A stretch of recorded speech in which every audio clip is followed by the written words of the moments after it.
This morning in the Atlanta airport, no one's missing a meal on Mac Wilburn's watch. With 11 restaurants to serve passengers, he's got dining for every destination. And it all started when Mac talked with First Horizon Bank about opening a franchise in the airport. Now it's open for business and cleared for takeoff. First Horizon Bank. Let's find a way. Go to firsthorizon.com/Mac. First Horizon Bank, member FDIC. Does Elon Musk hate advertisers? What KPIs matter for your social media spend? What trends should you be looking out for next year? And we actually have an expert make sure that we're not completely full of it. All that and more on today's Marketing Madmen podcast. They say marketing is a madman's game. So now we turn it over to the Marketing Madmen with Nick Constantino and Trip Job. Happy Saturday. Welcome to the Marketing Madmen. Trip Job here with Nick Constantino of 680 The Fan and the Atlanta Braves Radio Network. Good to have you back, and great to kind of be rolling now. So I know we've got some fun things later today. So yeah, this is officially season 2, I guess let's call it, right? Yeah. That's what we've been saying on the podcast. Season 2, here we come. Season 2, episode 2. So, well, what better way to start off than someone who easily disturbs the marketing and advertising markets, and he did it again, Elon Musk, with the... I think he disturbs everything he touches, but... Yeah, absolutely. But, with the, I guess now the forced buyout of Twitter, saw a lot of articles this week, and the comment was, hey, does Elon Musk still hate advertising? And with what he's planning to do with Twitter, what he's obviously already thrown out the executives there, he's going to reface Twitter. And I think the key is, can he bring credibility back to that platform? And what does it mean, for businesses out there? Yeah, I think this is one of the reasons that I like traditional radio, and I've really been, and just media in general. If you really look at things now, the digital disruption is happening everywhere, right? The Netflix model itself kind of broke. Now all of a sudden people are launching weekly shows as opposed to all at once. You look at the audio model, podcasting, they're more like radio shows now. So everything kind of reverts back. And one of the things that radio would be really hard to disrupt. Elon Musk buying Twitter and coming out and saying that he doesn't like advertisers is going to disrupt the whole social media landscape, right? I mean, Meta lost 30% of value almost overnight, right? So it's unbelievable that one person can have so much impact in an entire industry that is a multi-billion-dollar industry, but that is where we are. And I think that advertisers and agencies have to take a strong, hard look, not at the immediate reaction, but the midterm and the long-term plans of how you're going to do this. I think that it's always been a certain form of a certain product line works really well, social media advertising, but the brand building that you thought you were doing with social media is really what's going to be diminished. And I think that's the form of advertising that's going to get hit the hardest. Well, and I think it's going to require to put some discipline back into advertising. And I think that's, I don't think Elon will think of it that way, but the fact that he doesn't like it, and the fact that you've had, whether it's fake accounts, the bots, you name it, all the discipline, it's all been about growth. It's all been about rocket ship growth, right, and cutting corners. And we'll come back and clean that up later. And I think that's the attack. And I think that's going to be a great thing for advertisers out there.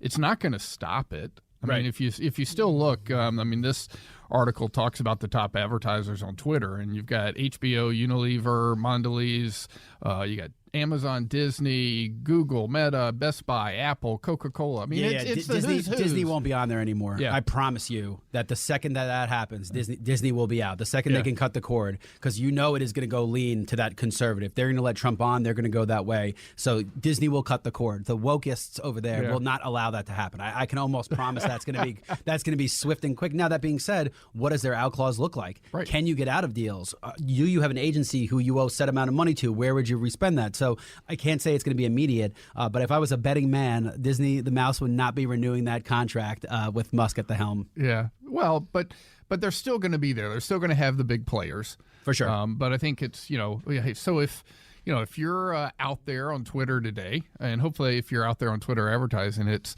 because it makes sense for your brands. I mean, you look at the brands that are out here, you don't see many B2B brands. You don't see, old line brands. It's consumer focus. It's people, for the most part, you're pushing the younger generations. And I mean, that's really goes back to what you should be doing if you're advertising on social media. Back to your point earlier about Meta. You think about it, and I mean, Meta and just advertising in general and the effectiveness has been killed this year because I think people have finally seen through the fact that it's more hype than effectiveness. Yeah. And I think you could be effective with it. I think there's two things here. One, what I really think about Twitter is that Twitter is a place for thought leaders. Okay, Twitter is a place where news is broken, where people of influence go to say things of influence, right? They're not being paid, they're sharing their opinion. So I believe thought leaders have a place on Twitter. I always will, because it's where news is broken. And if you can attach to the right stories, the right concepts, the right trends, then there is thought leadership available to you that helps with marketing. I think for one of the guys I was talking to, actually, First Horizon Bank, new client of ours, just getting to know each other, their VP of social media actually had a really good point. And he said, we're actually watching these things now closer than we ever have, especially Twitter, because there's going to get a point where everyone jumps ship and it gets really inexpensive. And that's where cost effectiveness comes in. And I wouldn't be surprised if Elon Musk is not sitting there with that strategy in place saying, why not weed out the advertisers that don't belong on the platform and remove a barrier to entry to allow new advertisers to come in? Because I think Twitter is going to differentiate itself further from the rest of the pack. To do that, you need your advertisers to be differentiated also. So I think there is more of a plan than we're acknowledging here. Well, there's no question. But I think you hit on a key point for businesses out there. And that is, think about where it is effective. When you said it is a news-breaking platform, we've done it with a lot of our clients. It's PR-driven. So don't think about advertising right away. Eventually, yes, you might have the opportunities if the advertising rates do settle as the platform settles. But think about it as if you are going to break new products, if you're going to break big stories, the journalist, whether it's trade journals, whether it's traditional media, that's who uses Twitter. That's one of the power users, and it's a perfect platform for PR. So don't not use Twitter, but maybe it's not in an advertising mode. It's more in a PR type of fashion. Yeah, and I think, again, Sprite wants to be on Twitter because LeBron James is active on Twitter. You spend all this money for these partnerships. There's amplification there. I think, again, used strategically, the cool thing, two things. One, we're going to go into KPIs later, and I think that's important for a local advertiser. Two, a little later in the show, we're going to have actually my younger brother who runs social media accounts for Meta. So he buys Twitter on behalf of Meta. What we're talking about is for the Fortune 500, for massive companies. These rules and principles do not apply locally. But what you don't want to do is just buy Twitter because you feel like everyone's buying Twitter, or go on Instagram because everyone's buying Instagram. Even if you're booking it yourself, which one of the cool things about social media is the advertising platform allows you to play around and be pretty successful with using it. But don't use it because your buddy is, or because your significant other told you to. Yeah, just like you said, if you're let's say you're a financial planner out there or something like that, don't buy Twitter because you've heard that a hairdresser, a real estate agent, someone like that's a little more in consumer, younger audiences has used Twitter and been effective with it. It's not the same audience that you're looking at. Yeah, and if you don't have a content strategy to go along with it, I mean, again, I've seen the half-baked approach fail. I've seen the full-fledged content approach fail, but don't do it because you feel like you should do it. And again, what we're talking about now, it might take 2 or 3 years to funnel its way down to more local businesses. But that doesn't mean you can't be ahead of the curve, because if there is a weeding out process, then it becomes very inexpensive, especially for local people. So if ever there is a time to try things out, that is the time. But again, try it with purpose. You're not doing it to do it. You're doing it because you have certain metrics in mind of how you're going to gauge success. Yeah, and I think another great example of that, people that jumped all in, was Clubhouse. All right, remember? I mean, a year ago, we're sitting here talking about, everyone has to be in Clubhouse. You need an account. I had 2 or 3 different friends, gave me the referrals. I never joined. It's called a Ponzi scheme. If you didn't know, it's a pyramid scheme set up for people to keep handing down these things. And what is the first thing to crumble? The pyramid scheme. They always crumble so quickly. Have you heard about it recently? Because I have not. No, I mean, and the whole Audible type platform has mostly moved. I mean, they're still out there to some degree, but from an advertising standpoint, it's dead. right? There's still, people, there's is an alternative podcast. It's a place to meet and maybe develop some relationships. Yeah. And some of them may be good, just like any other networking platform. But again, a year ago, everyone was saying, boy, you got to get your business, your B2B, you name it, into Clubhouse. So I think that's the watch out.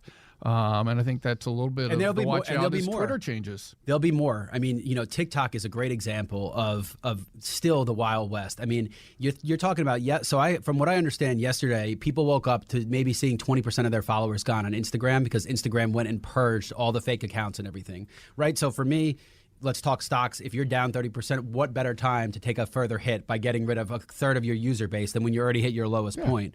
But I have to imagine that if Instagram had 20% even of its followers being fake, what do you think is going to happen when they find out how many TikTok impressions and viewers are fake? I can't imagine what it's going to look like, because I can't imagine that many people care about these stupid of things. And it's not being old and grumpy old Manny. I'm just saying, by the numbers and by the statistics, I don't think it's possible. Yeah.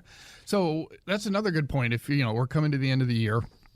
In the space I've been in, a lot of building materials, construction, remodeling, a lot of clients use Instagram, which is a great platform. All right. So you get to show cases of your projects, examples.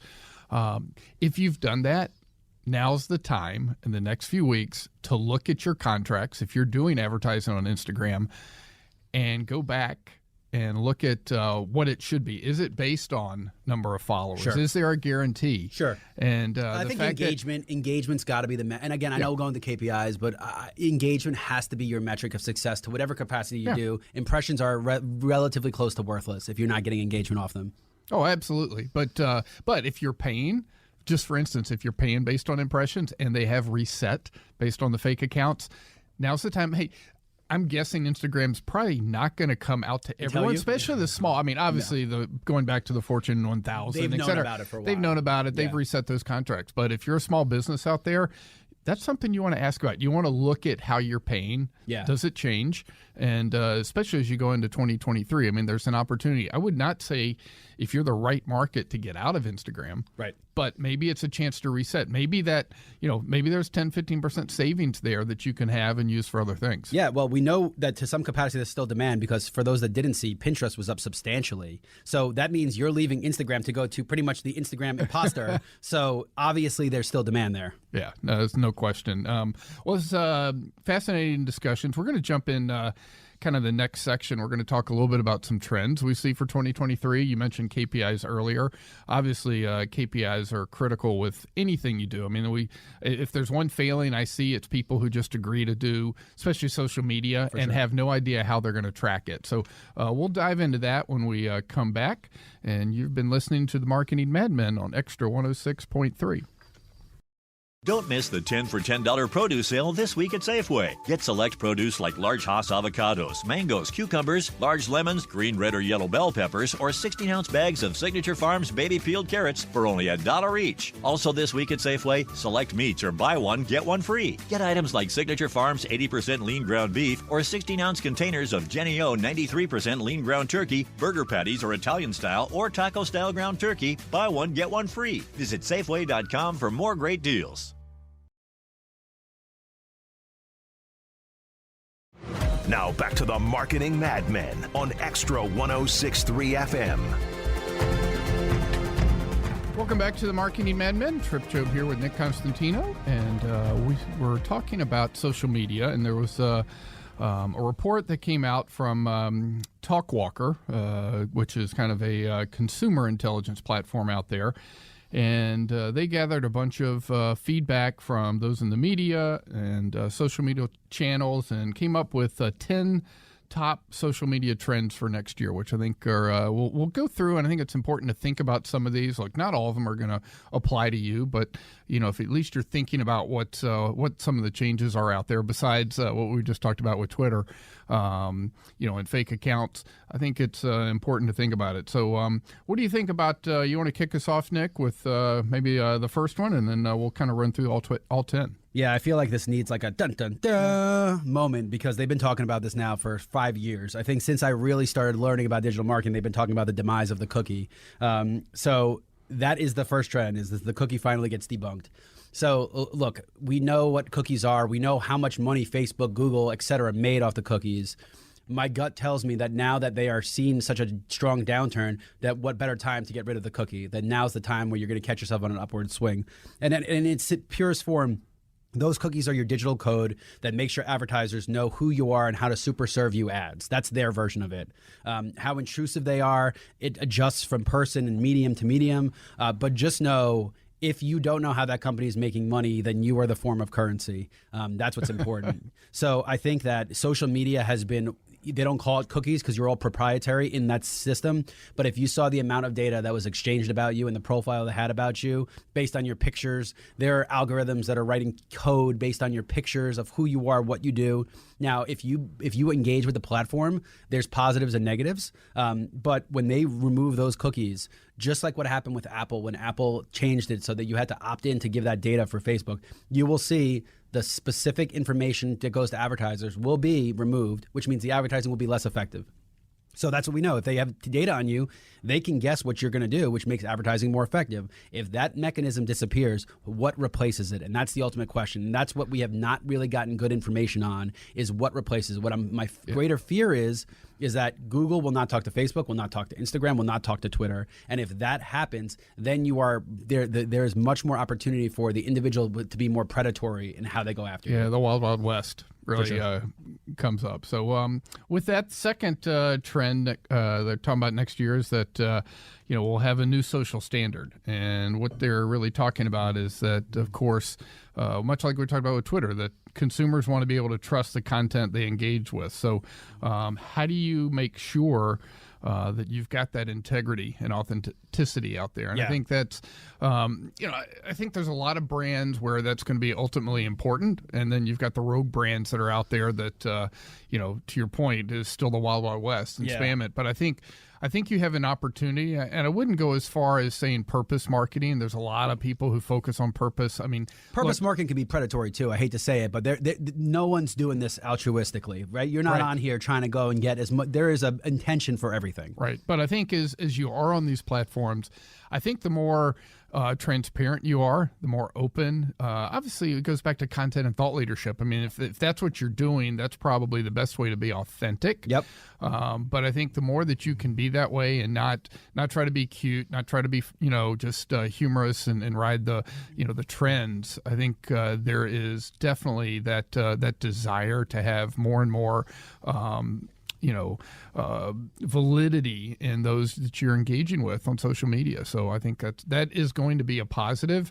And I think it will even be more disparate of what's authentic and what's not next year. And I think Elon Musk has forced the government's hand here because previously, again, so much money was created by these social media giants to our economy that why would the government regulate something that is doing so well? But now with private ownership, with somebody who's already had his scuffles with the SEC, I believe that Elon Musk will force the hand of the government, who will start to create guidelines or some kind of dictate for some of these things to come into place. Well, and let's face it, the election cycle will be over. So then we've got 18 months before the next real big election cycle. Well, you got 18 months of everyone complaining about how social media was involved in the other side's campaign. So, the conversation won't stop. But no one's going to stop it until this current election cycle is over because no one wants to not have the impact. So. For sure. For sure. I think this is a good segue to decentralized networks. So, again, without getting too in the weeds of Web3 and crypto and all these different things, decentralized networks, I believe, are important. I believe everyone wants decentralized networks because it takes the power out of individual players' hands. And I think just the current nature of corporations and just what people want, they want more control. So a decentralized network means the opposite of what I said before, that they should be having Google and Facebook and all these people talking to each other more. I don't see it, if I'm being honest. If you get rid of cookies and you make a decentralized network at the same time, then how is Google making money? And I don't see a path forward with both those things happening. But again, ultimately, a decentralized network will make it so that the platform kind of controls what goes on. So Facebook isn't going to run an algorithm that goes and perpetuates negativity. It will be more open to the market to dictate what happens. And I don't know if it's going to happen. It sounds altruistic. It'd be great if it does happen. But ultimately, free speech is free speech, and I have not seen one of these social media platforms really do free speech. I've seen them push what makes more money for them. And as humans, we have an implicit bias to negativity over positivity. So I think they may sell the concept of free speech, but there's other things behind it. Yeah, and Chip brings up a really good point. My recommendation in any of this stuff, go and play around with this. Don't let somebody buy your social media until you understand the platform, because you might learn something about how it uses you personally by looking at it from the other side. A great example, if you advertise on LinkedIn, if you saw how many different metrics and ways you can optimize a campaign for how much money you make, all these things, it's just insane. I mean, if you think about it, all you have to do is know someone's address, you know how much their house is worth, you have a pretty good idea how to market to this person. Just think about how easy it is. Now, can you use it to advantage for your business? Probably, but just think about how intrusive it is and what you feel like if someone's using it that way against you. Yeah, well, and I think that ties into the next one, which is that there's going to be continued growth in multi-sensory social media, and whether it's all the way to gamification, and they're talking here even about kind of the digital malls. The increased use of AR, VR, etc. It's going to continue to grow. But you hit it, Nick.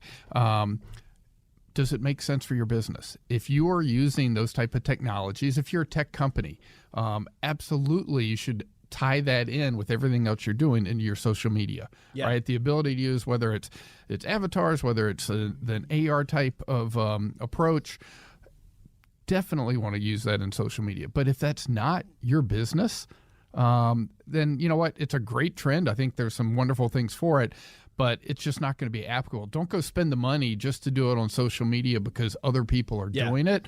And a lot of the building product space, tremendous use of, that augmented reality, and be able to go in and design, showcase, change products, change looks, change colors, bring that to social, showcasing new ways to design your kitchen and things of that nature. But you know what? If you're, if you're on the lumber side of business, does that really apply to you? For sure. It doesn't make sense. Yeah, and I'm going to apply something that we talk about in sales to this. Put it this way, right? The best way to sell something is face-to-face. We all know that. In-person, face-to-face, right? The next best place is via Zoom call, because at least you can see facial expressions. You can get some idea of the reactions. Right after that is a phone call. It's just not the same, right? And then you can even throw an email after that. But adding augmented reality all of a sudden makes that Zoom call much more realistic, right? And you've seen these booths. Google has these things where you have 6 cameras around you and you're actually shaking hands and moving, and it becomes almost like a virtual meeting. I see people going there. So in advertising, you selling to a customer is the best possible scenario. A customer telling their buddies about you and their friends about you, the word of mouth advertising is the next best, right? Video, probably next best, but augmented reality sneaks in there because now you have that chance to have that individual engagement, use the AR to really have a tailored experience. So I think it's throwing another button in there. Now, the question is are we going to get to a point where these companies forget the human touch and rely solely on that? Because, man, think about how many emails you've gotten over the past year that don't even have a real introduction. It's just set a meeting with me. Wait, you're asking me for money, so how about you figure out when the meeting is? I'm not going to set a meeting with you. So it's been so automated and so virtual that I think you've lost some of that connection, and I think that is not a trend that I want to see continue, and I don't think I want to see it in social media as far as a selling standpoint, because if people rely on those texts, they lose face-to-face, and that's the only way your deal's done. Let's be honest. Yeah, but you bring out a good point. For someone who's done a lot of focus groups over the year, the ability to have that, kind of virtual focus group and to showcase and use AR and VR in that platform and record it and then use that in social media, tremendous way to get across and to launch and create those initial relationships. And then, as you said, you've got to then build on to make that a one-to-one relationship. Yeah. Let's skip the next two. I just don't like them. Social commerce, don't care. Metaverse is the same thing we just talked about. If you're not in the Fortune 1000, look, don't even bother. And honestly, I don't see it in a position for another 5 years where it's something that's going to be easily accessible, that people are going to understand, that they're going to want to get involved in. So let's skip it. But predictive analytics, this is one I really like. This is the advent of AI, and predictive analytics are not saying, here's what happened, here's crunching the data, what we think will happen, right? So again, this is a tool, if it gets itself to you, that is unbelievably powerful if it's right. And it is up to you as a business owner to follow the predictive analytics and see if those end results were justified. You cannot predict what is going to happen in 2023 based on 2022 because of the volatility in which we're all facing in business. So there are going to be, how much do we use it? Up 20% doesn't seem like a ton, but I know in the space it is. So I think predictive analytics are going to be a huge factor for the right kind of businesses. And I don't think now, CRM systems are getting smarter, right? You can predict where calls are going to come from, how the route's affected, how the weather. So for a home improvement company, if your CRM flows into your marketing system, I see tons of growth there. But someone guessing what the revenue streams are going to be and what your clicks and what your things predicting based on prior knowledge is not going to be helpful. No, absolutely. I'm doing right now a call campaign for new members for an association, and there's a wide range of type of clients that are prospective members that we're calling, and it's not large enough to put it into a platform, right? But I'm already going through and going, I have a feeling of where I want to start and the type of businesses that would be a better fit. And, but it's one of those, okay, after the first week, I'll kind of go back and look and see, all right, was I on target or whatever? But, we're looking at a list of 150 people. We're not talking about a huge list. But if we were looking at a 500 to 1,000, absolutely. That's the perfect type of platform to use predictive analytics because it would save me immense time. And maybe it's just the weeding out process. So maybe the predictive analytics takes care of 80% of the work. You have to do the other 20, but you're automating systems. Now, I will say it also shows how important having good analytics is, because you can't do predictive analytics without 5 to 10 years of previous analytics done the right way. Because if you did something wrong in the actual previous analytics, then there's no way you're going to do the predictive analytics right. Exactly. So the next one is the environment is no longer an afterthought. And this is interesting, though, because obviously, as consumers want more change, the comment was they don't want to hear buzzwords, sustainability, green, they want net action. Zero. They want action. But look, I heard it this week on the Morning Extra. They were talking about Greenpeace and coming out and saying that recycling. Now, as they got into it, I didn't get a chance to call in or talk to them, but it really focused on the plastic side of things. And I totally agree. And glass has been a disaster for years. I think most municipalities have kind of pulled away from the difficulty with glass. But there's other areas. I mean, look, I was in the forest products industry for years. So there's been tremendous, improvement and change and good things for the environment on the paper and packaging side. So still too much styrofoam, if I'm being honest. And that's one of those things that there's too much styrofoam, but I agree. We've come a long way. Right. And so I think the key is it is a trend. Here's what I would say and what we tell a lot of our clients that are in the space. Understand what the entire value stream is doing. Okay. So not only maybe you get, product from, from paper manufacturers, packaging, et cetera, understand what they're doing, but then look at the downstream. Look at the consumer products companies. I mean, Nestle, Hershey's are two of the ones that are huge out there in, staking their claim. So as long as you're following it and understanding what both above and below you may be in the value stream, then I think it's, if you're consistent with their messages, you're going to be in great shape. Yeah. So two things I'm going to throw in here because this is going to go down a little bit of a rabbit hole. So let's say it, then we'll go over to KPIs. One, this is something that blockchain really becomes important on, right? I was listening to a podcast. They put out coffee and they make coffee for all these companies across the world, right? You never know the name.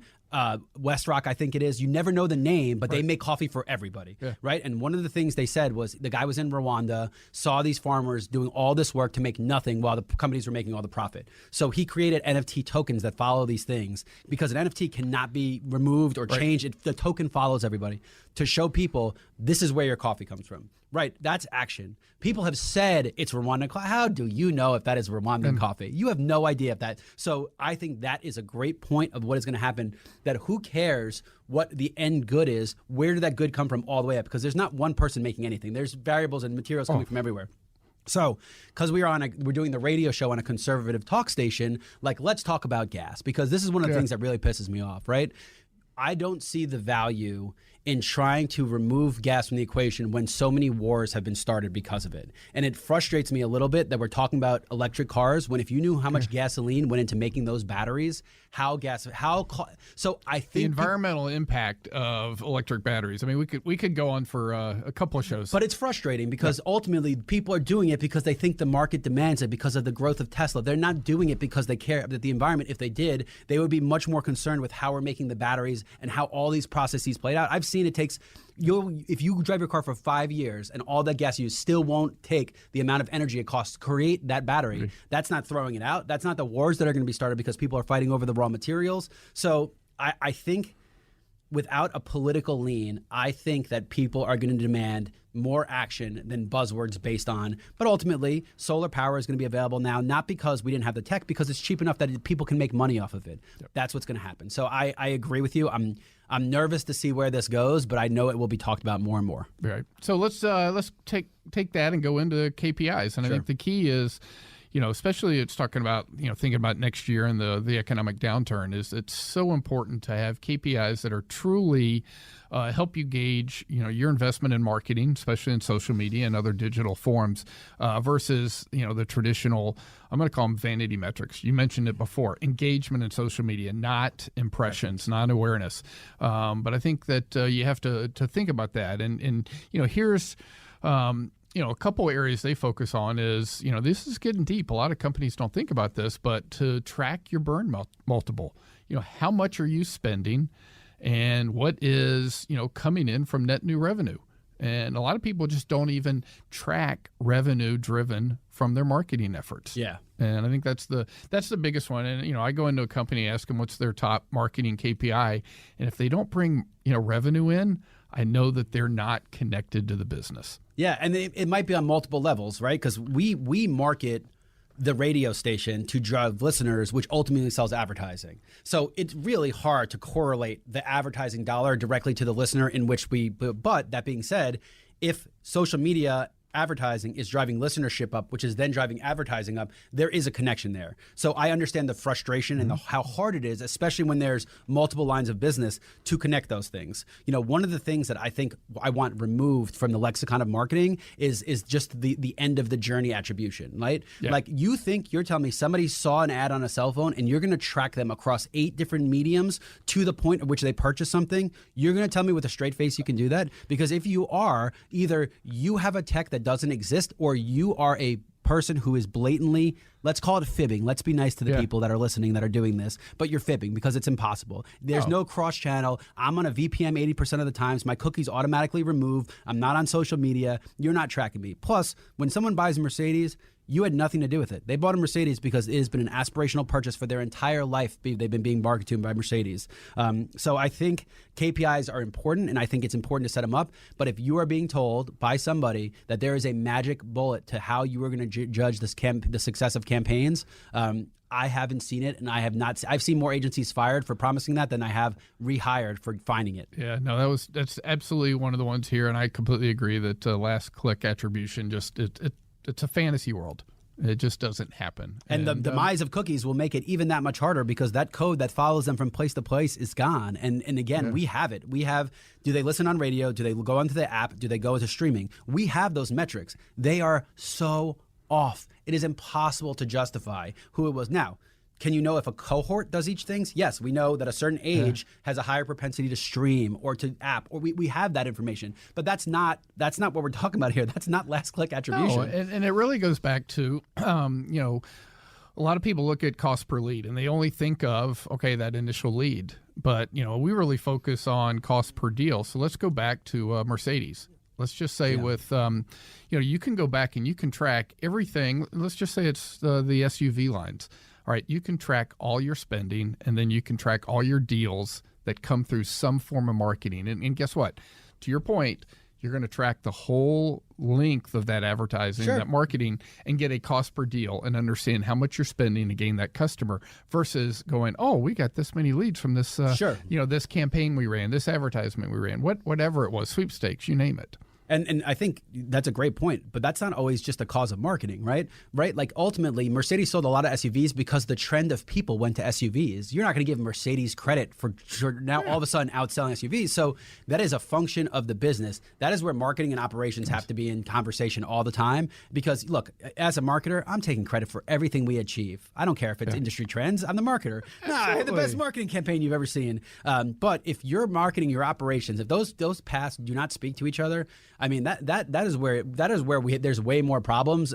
So last click attribution is the least of your concerns if you're not having operational conversations molded with your marketing conversations. All right, so let's wrap up this segment with one I know that we both are huge believers in, and that's to focus and increase your customer lifetime value, and that has to be a KPI. It just, you can't be only focusing about new clients and bringing customers in, the customer acquisition. You have to start understanding not only what, even the status quo customers are valued to you, sure, but how can you grow that share with existing customers? And, marketing needs to be a part of that. And sometimes marketing goes, that's not our responsibility. That's sales, or that's product. And marketing has to be thinking about the overall lifetime value. Yeah, and I think every business is in a different stage. You might not be in this stage right now. You might just be in the growth stage where all you care about is acquiring new customers. There are plenty of companies that started up, and that first start, they're taking a loss on their first deals to build that customer base, right? But lifetime value is so important, and I think recession and recession and inflation are a great metric here, right? What I believe that inflation is the power going back to the corporations and the people selling things and going away from the consumer. And because one company starts doing it, it starts a domino effect if everybody can just raise prices, right? If you've looked at earnings lately, you would think that would be a downturn because people aren't buying. But in fact, the opposite. They're still buying at a higher price. They've accepted it. So these corporations are killing it on earnings. Now, that will dissipate going into 23. And price premiums, because look, I've lived it. When you're in a normal economy that's relatively stable, everyone worries about, well, our costs are up this much. How we can only go this close to the line with our price increases. In the last year, it's a chance those price premiums have gone up. If costs have gone up 3%, people are not worrying about raising prices 5%. So it's something that happens. But those are three KPIs I think that everyone needs to look at when they're focusing on their marketing next year. So when we come back from the break, I think we're going to have a little bit of fun. We're going to have a guest on, and we're going to dive in a little more to some of the what an expert thinks in the world of social media and how to look at your advertising in 2023. So you're listening to the Marketing Madmen on Extra 106.3, and we'll be right back. Don't miss the 10 for $10 produce sale this week at Safeway. Get select produce like large Hass avocados, mangoes, cucumbers, large lemons, green, red, or yellow bell peppers, or 16-ounce bags of Signature Farms baby peeled carrots for only $1 each. Also this week at Safeway, select meats or buy one, get one free. Get items like Signature Farms 80% lean ground beef or 16-ounce containers of Jenny O 93% lean ground turkey, burger patties or Italian style or taco style ground turkey. Buy one, get one free. Visit Safeway.com for more great deals.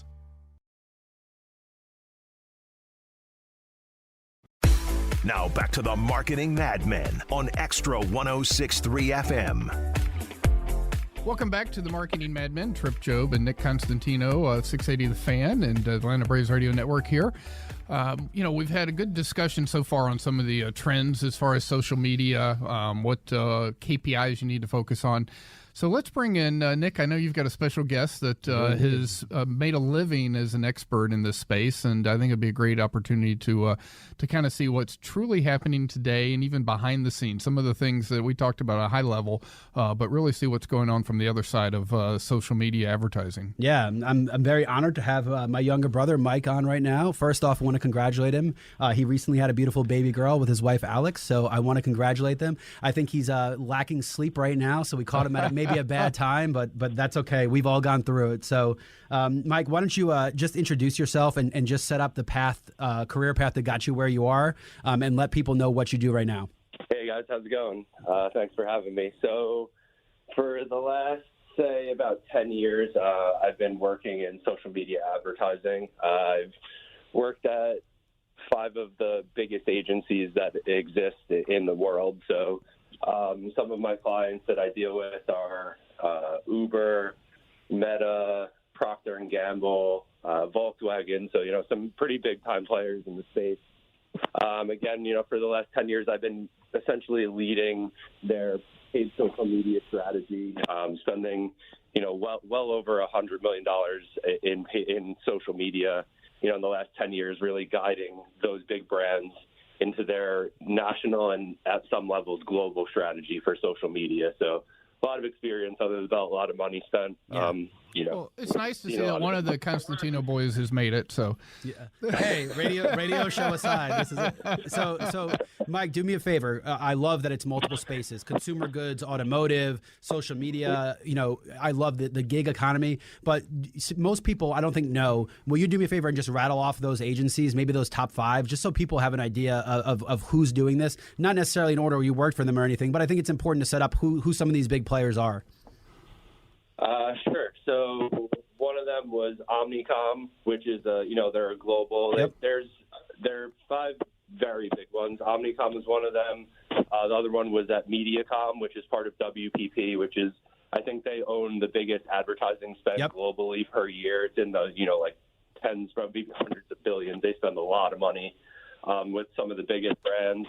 I'm currently at Publicis, which is another one. They're just ginormous mega conglomerate corporations that have multiple different brands under them, and these are the companies servicing the biggest industries in the world. As I mentioned before, the Procter and Gamble's, the Ubers, these guys are spending hundreds plus million on advertising, and we're seeing a lot of that. Year over year, that change is flowing more into social and more into the digital space. Yeah, for sure. And that's one of the things we talk about here. Like, ultimately, for the listeners of the show, they're not dealing in hundreds of millions. And what we talk about now probably won't affect them for years to come. It's just how it works. But that being said, if you want to be out ahead of it, this is the space to look at for what's happening in social media. So obviously, great background on what you have. I think it's important now to talk about what's changed over the past 18 months, because that's what Tripp and I were really talking about is Musk buying Twitter. It's changed a bunch. Yeah, let's start with that. What's your insider take on the Twitter acquisition, and how do you see the landscape changing in the next let's just say immediate 3 to 6 months? Yeah, I mean it's very interesting with Twitter because as a platform compared to some of the other big shots, the Snapchats, Instagrams, TikToks of the world, I would say they didn't focus as much on monetizing their platform as the other platforms did. It was a lot more like a trusted space where people can go and say their stuff. So I think what Musk is going to try to do is kind of like bring that monetization back a little bit, find ways to, the big thing in the space, like I've talked about with Nick before, is eyeballs and attention is what matters, right? You're living in a time where I don't have the exact, reference on me right now, but in the last few months, digital media has surpassed traditional media in the amount of time spent per day. So you have users spending so much time on their phones, and they need content to consume. And, wedged inside of that content is where advertising is created, because you have eyeballs. Eyeballs lead to advertising dollars. So I think, as Twitter starts to shift, I know just yesterday or 2 days ago, Musk talked about bringing Vine back. Now, Vine is interesting because it was kind of ahead of its time. It was that video shorts now, and that's what TikTok is. What's it called? Reels on Instagram, Yeah, Reels on Instagram. YouTube has started YouTube Shorts. So, TikTok kind of really revolutionized that from a paid media perspective, because what they did was they changed the algorithms into how people were consuming, where previously on Instagram it was based on people you're following. And that's why people like the Kardashians made so much money, because they have 10 million followers. Now what the algorithms do is they track content graphing.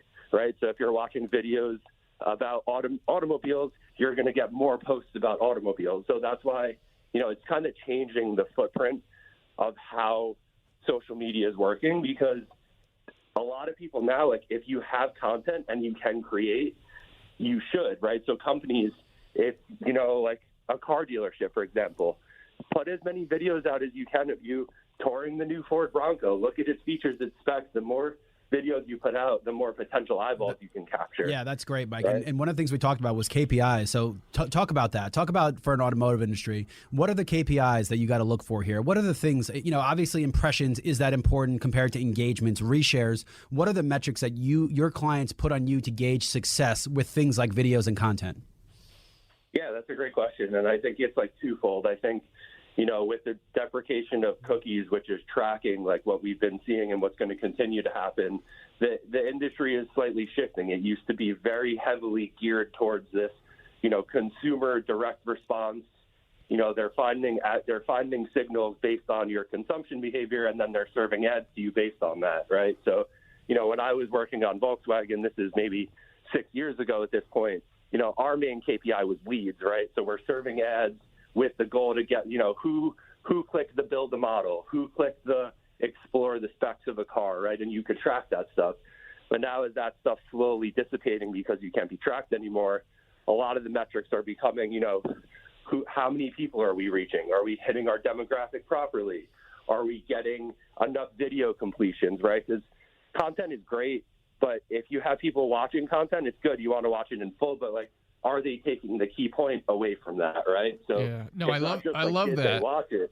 I love the video completion idea because that really truly gets into engagement. You have an engaged audience, and we definitely were talking about the move away from leads, and that leads can be a very much a vanity and false metric out there. Yeah, are you so you have an idea, do you watch the videos and say, look, people tailed off at this point, this is what you did wrong to drive people away? Is that a metric? And Mike, just so you know, we might sign off the radio show, but we're going to keep it going for a podcast. So if we chime in, we'll go off air on radio and we'll keep the podcast rolling. Yeah, cool. Yeah. I think the video completion is huge. That's actually a signal that we're starting to use in the industry. Like Tripp said, to talk about, this is an engaged user that's taking away our messaging. But again, going back to the creative, your messaging is very important, right? When we analyze creative, that we find out that if within the first 50% of your post, if your key message can be taken away, there's a higher chance you're going to succeed and break through with each user, right? If someone's sitting there watching a 2-minute long video and they're watching 2-minute long videos all day, you have to have content that sticks and things that are memorable. And it kind of goes back to the days of those jingles, right? Get it in their head so they remember it. It's not just consuming it, it's consuming it memorably, because that can drive action in the future. No, there's no question about that. And so, Mike, this has been great. Appreciate you coming on the radio show on Extra 106.3. We're going to have a little bonus coverage. So we'll sign off for now, and with the Marketing Madmen and Nick Constantino and Tripp Job on Extra 106.3. And join us for a little bonus coverage on the Marketing Madmen podcast. We've got a few more questions here for Mike. And, I think, one of my thoughts is, what's the one thing, the number one thing you would tell, small to mid-sized businesses to really be thinking about next year in the social media space? Yeah, I would say it's kind of like I talked about before, content. If you have content, and you can film it and you can get it out there and get it across these social platforms. I mean, like we talked about, you're talking hundreds of millions of people on these social platforms, even in the local markets, right? In the city of Atlanta, there's probably a few million people across all of the different social platforms that are actively engaging and consuming content. So, there's a route to use paid media where you pay for your ads, but as we discussed with the content graph changing, if you can put out content, you can be successful. And the more eyeballs you get on it, the more following you have. As you keep growing, you gain more. And suddenly people are watching your content just because it's cool. And that's good, because then they're sharing and they're getting it out to more people. So the more posts that you have, even, these influencers and these content creators, that's what they do. They're not successful by putting out one post a week. They're putting out multiple posts a day. Get as much exposure as you possibly can. Because, again, with the content graphs, it's not necessarily these are only the people that are following me, so that's who is going to see it. With the TikToks, the Instagram Reels of the world, just build as much content as you can, and it'll start paying off for you. Yeah, and Mike, I'm glad we're actually having this conversation on the podcast because we signed off the conservative talk radio portion of this. So, one of the big things is distrust and false information across social media channels. I know, you could talk about the attack on Pelosi's husband and just even what Elon Musk said and these conspiracy theories going around and letting Trump back on the platform. What is social media doing? What are the big companies doing to address this? How does it affect marketing? And what do you see happening in the next couple of years? Oh, man, you really hit me with the hard one there. That's and you're on the record, so make sure you get this right. No, I'm just kidding. That's a question that, honestly, everyone's trying to solve because no one knows what's going to happen, especially in the world of deprecated cookies. Like, where is this data? Who's going to own it? There's theories that now Apple is going to be the one that they own all that data, so maybe they're going to start selling data to people because they're the owners of it now. So it's an interesting world, but I don't know where I see it going. Is I just see more people spending more time on it, engaging in more ways than before. As I know this is a big topic, but as like the metaverse and these like alternate worlds keep becoming more of a reality, that's more time and more space where there's going to be more eyeballs and more availability for advertising. So social media is certainly going to play into that. If you think the metaverse is going to exist and social media is not going to be tied to it, like, you're kind of crazy because they're going to be one and the same. Right. They're going to, everything you do in the metaverse is social. Everything you do in the metaverse is social, and just because it's a metaverse, it's still a form of media. You're still consuming with your eyes, your ears. It's still media. So I think it lends itself. It's exactly what it is. But again, is it something that are you guys having conversations about what marketing you're attaching your messaging to? Are there things you look out for? Are there platforms you try to avoid? Obviously, don't just talk about accounts you cover, just your whole agency. Are there things you stay away from? Are those conversations happening, or is it just let's consume these eyeballs and match them up with the right people? Yeah, it's the right people, but it's also the right content. Again, like a lot of what we're doing lately, when I first started in the industry, it was a lot of like, take your television commercial and cut it down so that it could fit on social media. But what they're seeing is that that's not necessarily like driving the breakthrough you need. You want to hear it from a person. You want to hear a trusted source. You don't want to hear a corporation, spitting their corporate agenda to people. You want to hear a trusted, if you're a car dealer, like, you want a trusted car person, someone that maybe they do car reviews or something like that as part of your advertisement. You don't want it to be just this like branded corporate commercial. You want it to be creators that it looks like these are people that are just putting out videos, but all of a sudden the main point of that video is like, go buy the new Ford Bronco because it's awesome. Here's all the cool features. Sure. I'll last question from my end, then I'll let Nick have the final word with you. But a lot of people we talk about do testing. All right, so you may not be ready to jump in full bore, obviously, with what you do for your clients, Mike. But if you think about businesses that jump in and start to doing some tests, one of the things is, yes, you can do it a lot quicker on social media, but what's a reasonable test period that someone should think about so that they don't? I mean, a lot of times we see people test and they don't give it enough 1 time. month in, yeah. So what would you say if someone's going to test some things in social media platforms? How would you go about just the timing and the length to get some good results out there? Yeah, so that it's kind of like a few different tactics. Like, I think one, like you said, is pretty quick and easy. They call it just like A/B testing, right? Like, you put out 2 posts, which one's getting the better views, the better clicks, whatever KPI you're going for, and then you kind of like analyze that, take out the key pieces, and try to keep building, keep A/B testing, and keep understanding, right? Like, what is driving the metric I want, right? If it's video completions, is the key message in the beginning driving it? Is the key message in the end driving it? How long are we keeping people's attention? You'll notice on social media, attention spans are, as quick as they come, right? That's why it's important to have that good content and have it up front in the beginning, because like, your average user is not going to watch a 15-second post. Like, maybe they'll watch 7 seconds before their ADD kicks in and they're moving on to the next one. My goodness, that's so depressing. It really is. And I'm a victim of it. I mean, I completely lost track of what you were talking about. My mind drifted right here. I get it. It's unbelievable that how short attention spans are. And I can't imagine anyone to think they're going to get longer. Yeah, but what's interesting that I've always thought about this is like, people's attention spans have always been that short. When commercials come on, you think people are just staring at those commercials straight through. They're on their phones. They're doing other things. They're going to the bathroom. They're getting snacks. I think that what social media gives you is the scale and the cost to reach those users multiple times.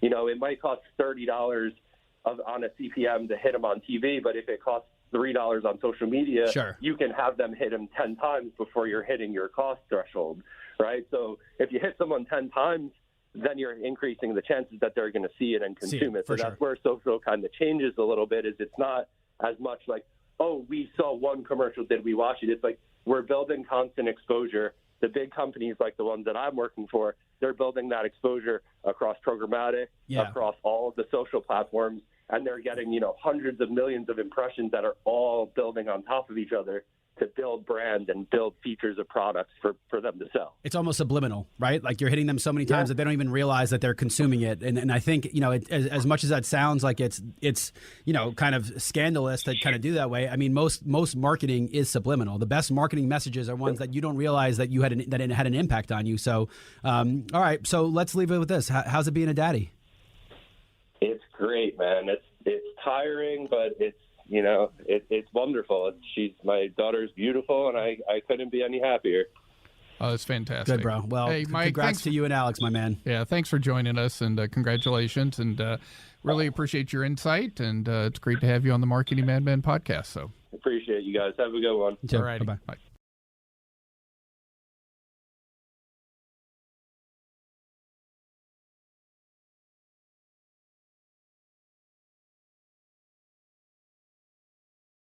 Don't miss the 10 for $10 produce sale this week at Safeway. Get select produce like large Hass avocados, mangoes, cucumbers, large lemons, green, red, or yellow bell peppers, or 16-ounce bags of Signature Farms baby peeled carrots for only $1 each. Also this week at Safeway, select meats or buy one, get one free. Get items like Signature Farms 80% lean ground beef or 16-ounce containers of Jenny O 93% lean ground turkey, burger patties or Italian style or taco style ground turkey. Buy one, get one free. Visit Safeway.com for more great deals.